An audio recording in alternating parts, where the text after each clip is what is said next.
YB stays on your neck. Good luck. You want to see? God bless you, man. My man. Is your family there? Is your family want to see? I don't know.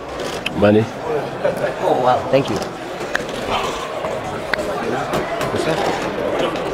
Andy Ruiz, very respectful. I respect him too. I haven't had a lot of time to study him, but I was up right till 3 AM last night, watching YouTube clips, going over in my mind what I'm about to do. I'm going to show the world how great I am, how good I am.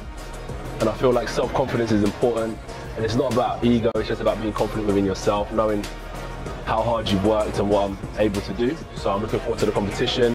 Yo, my dons, make sure you hit that like button, comment, subscribe, and obviously hit the bell for notifications. So you man just saw 2 clips there. Now, let's take it from the front. The first thing, now I didn't actually watch this until after the fight, but if I had seen it before the fight, there would have been issues in that sense. So let's break it down, bottom line. Listen, let's call a spade here. Sugar Ray Leonard, Lennox Lewis said, what is this Don doing giving his belts out to next man? Can't be doing that. I'm sorry, after the fight, this is why it's meant to go, in my opinion. YB, you're not a boxer. YB, Anthony Joshua's humble. Well, I ain't see Lennox Lewis giving his belts before the fight, and you know what I mean? It's all well and good being humble. This game is beyond humbleness. You've got to be ruthless. As I said the other day, you've got to treat this dude, before the fight, you've got to treat him like he's trying to hurt your son or something. That's what you've got to treat this Don like. You've got to completely mug him off in that ring. I'm sorry, I don't care what no one says, oh well, Joshua turns it on in the ring. At this point, that may have been true in the past, but slowly but surely, the money, them baddies you be messing with, the money, the baddies, the whole lifestyle, everyone in your ear, champ. It wears down on your ruthlessness.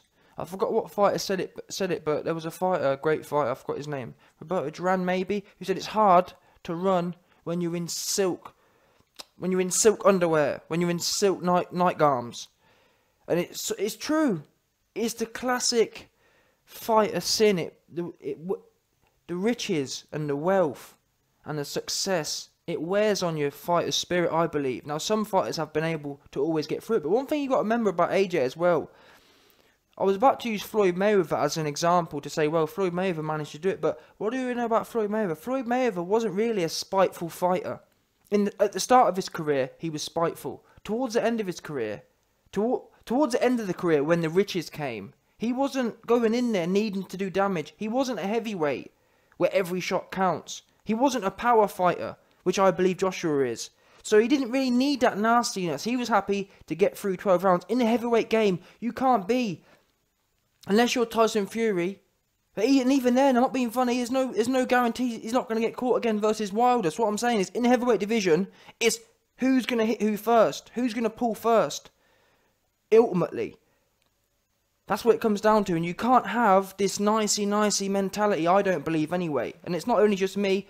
Why isn't it, discount what I'm saying, listen to Lennox Lewis, listen to Sugar Ray. You can't be giving your belts out before the fight.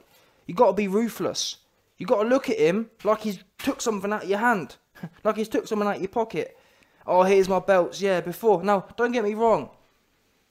For all you guys who are going to be saying, oh, well, AJ's humble, and oh, well, this, that, the other, that's fine. Do it after the fight. Whoop him, and then say, where's your kids? Where's your parents? Come take the belts. Now it's clear who's the boss man. Not before the fight. Now, I'm not sure, people can pull me on this, but I'm not sure, has Joshua ever did this before a fight? Because this may be an implication that he wasn't sound of mind, he wasn't thinking straight. Now, I get the whole humbleness business, but this game ain't made for it, and I've been criticising Joshua about this. Even before the fight, I was saying, this fight is going to be the fight I judge Joshua on. Because in the past, I haven't had a channel then, but in his past few fights, I've been criticising Joshua, saying he's losing his spitefulness. But for this fight, I said, listen, I'm glad to see Joshua talking about only knockouts now. You heard his self-reflection. Joshua said, listen, I'm done with boxing. The Parker fight, I'm done with that. Pure knockouts. So on this fight, I literally said, I'm judging Joshua on this fight. This is going to prove to me how great he is, because he's talked it. He said what he's going to do. And then, obviously, the performance happened and whatnot. But I'm not going to hold this one against him. The next one will be the true test, where there'll be no excuses. Because he should have, concussion or not, he should have learnt now, no sparring 3 weeks before. But only body sparring. No head stuff 4 weeks before. I'm not sure you need to be doing that. You're better off making sure you're better off going in there sound of mind than you are going in there having sparred the week before. Don't make no sense. Or you need to bring people who are experienced, safe sparring partners who you can say, listen, ease off the headshots. And people who care about you. You can't be bringing Joey Dueco, a guy you've never worked with before. You've got to bring experienced bodies in there who you know, who you're able to flow with. But that's here nor there. The bottom line on this one is, as I've been saying, I've been criticising Joshua about the viciousness. And this here, no matter what no one says, it's not helping.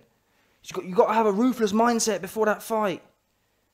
Ruthless. Now after the fight, you can be as moist as you want to be. You can be as humble as you want to be. I just feel, along with Lewis, along with Sugar Ray, it's not giving off the right impression. Andy Ruiz is probably looking at him thinking, this guy's a bit of a sucker. And there's a few people, Mike Tyson's career experiences the most, but around, I'd say probably 30-40% of people, just by having a mean attitude, you can actually make your life easier. Just by having a mean attitude, you can actually break 30% of fighters. Like at Mike Tyson's career, 30% of people got in the ring with Mike Tyson, and they were already shook to death. Like, I believe Burbick and Spinks did not perform their best. We've heard from Spinks, if you watch the old documentaries, Spinks' manager said that Spinks was just completely... Spinks could hear. Apparently Mike Tyson had his gloves on and was punching holes in the walls at wherever it was, at the venue. And that put this fear of God into... Because there was all this hype around Mike Tyson as well at the time. And that's what you've got to be doing. If you can break 30% of your opponents before you get in there, that's great. I'll tell you one thing you won't be doing. When you're handing your belts out, that's not going to scare no one. That's going to turn people on. That's what would turn me on if I was a fighter. I think, you know what, this dude's a bit... He might be 6'6", he might be built like Adonis, but he's a bit wet if I'm honest with you. You've got to be completely ruthless. And that mindset starts a long time before the weigh-ins. You can't... and before I let him off and said, oh, well... everyone said this, oh, well, he's able to turn it on. Is he? I'm not so sure now. I'm really not. Concussion or not. Because in previous fights, he's been doing the same things. The Joseph Parker fight, as an example. But anyway, the next thing, let's discuss this. He says, I wasn't able... Let me wait, I've got the notes written down actually. He says, I haven't had a lot of time to study Andy Ruiz. I stayed up until 3 AM watching clips. Now, this for me was a big, massive red flag when it comes to the whole concussion talk. This to me is a good implication. This man weren't sound of mind. This video was taken on, or it was posted up on the 1st of June, so I assume it was done the day before the 1st, so probably the 31st of May, or whenever it was, the day before. You can't be staying up until 3 AM watching clips. You should have been doing that in camp. Yeah, it was a shorter camp, but you were in camp 15 weeks. So when you found out about the Ruiz replacement 6 weeks before, you should have been doing that 4 weeks out. In fact, 5 weeks out you could have been doing that, and the last week you need to be getting your rest, and you need to be sleeping. But once again, if he's been concussed, if he's been hurt in sparring, from what I've experienced in sport, some ways athletes try and increase their confidence or reduce the pressure. They start looking into and trying to mentally break down the task at hand. Oh well, if I watch Andy Ruiz clips, maybe I'll see something. Maybe, and it helps them gain their confidence. It makes the task seem a little easier, seem a little less daunting. Which could have been he's trying to increase his confidence. He's trying to know more, but he's trying to find... Does that make sense? He's trying to download more information before the fight to give him an edge. Whereas a confident man would be saying, you know what? I've done my training. I've done my research. This dude's going to get it. Does that make sense? That's what I think anyway. This isn't a confident dude. You don't 2 days before a fight, you ain't staying up and looking dude up. If you, bottom line is, what my coach used to say is, if you don't know it now... If you haven't trained for it now, the last week ain't going to make a difference. The last 2 days, if you don't know it now, it's not going to be in your head anyway. Looking at a few clips, you'd have had to have trained. Anything you notice in the clips 2 days before is no good anyway, because you would have had to train to prepare for it. You can't say, oh well, I've just seen that a slip left hook is going to work. Well, it's no good now anyway, because you haven't trained for it. So what isn't done in the last week is not going to be done. You're better off just saying, leave that there, let me concentrate on getting my mind right. And I don't believe staying up till 3 AM and frantically looking at Andy Ruiz is someone who's confident and sound of mind. Look at the other thing as well. When he got the mark on the eye, and Seconds Out said to him, what's that mark? And he said, physio. Now, we all know there's no physio. People have been telling me, oh, well, it's acupuncture. No, acupuncture. Why would you be having it in your cheekbone? And besides, if it was acupuncture, wouldn't he have loads of them bruises all around his face and everywhere? There was one bruise. And I don't believe that comes from acupuncture. You're more likely to have a red mark, like a needle mark or whatever. Not a bruise. That there was a hit.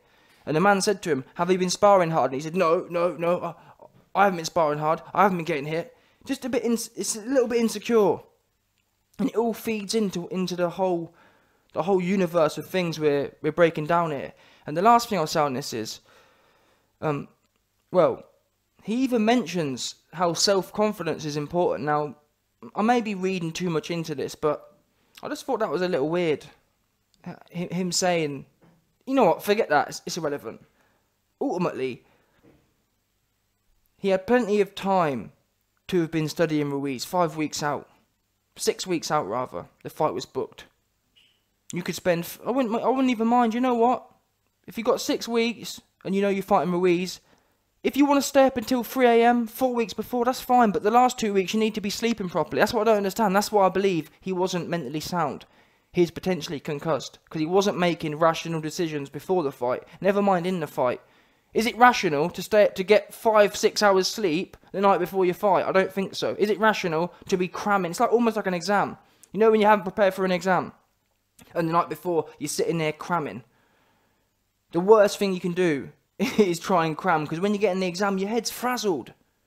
You haven't been relaxed. Frazzled with information. But that's my opinion. I'll be intrigued to see what you guys think. Maybe it's normal for a fighter to stay up until 3 AM the night before. Maybe it's normal for a fighter, after having 6 weeks prep, to say, oh, I haven't had a lot of time to study him. What have you been doing then for the 4 weeks, 5 weeks? That's the time you should have been using, not the night before. What you don't know now is never going to be known. But that's me. And that's the last thing as well, actually. I just want to talk about one more thing with the belts. Something that came to my mind. So backtracking to the belt situation.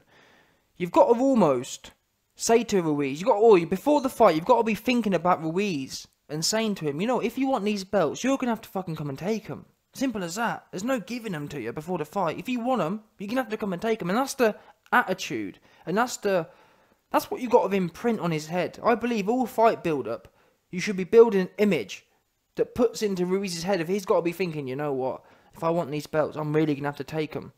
I'm really going to have to dig deep in this fight for these belts. What you don't want to be doing, in my opinion, is giving them to him before the fight, him raising them up. It's all a bit just, yeah, not a bit foreign.